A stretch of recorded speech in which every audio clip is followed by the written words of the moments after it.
What's going on, guys? It's been a while since I posted a video. The last one I posted was regarding my MTX subs. It's been a while, and today I decided to record this and put it up on YouTube.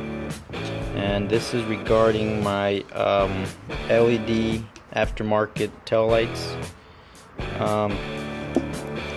The harness on these tail lights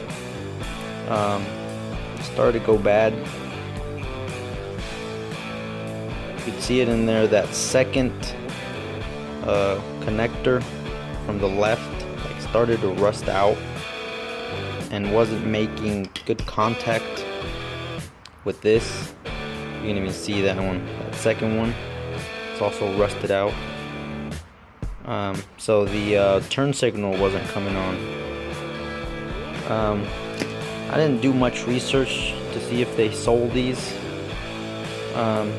but what I did is I decided to go to AutoZone and buy some of these. This is what you use to hook up your trailer to your truck.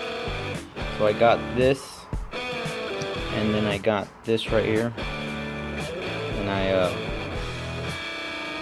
did some soldering, and I did that, and I hooked this up. So hopefully this helps someone out. So I've tried to look for stuff on YouTube, and there's not much. Maybe this has been done, but you never know. It might help someone. So yeah, this is my quick little video regarding my tail lights. Thanks, guys.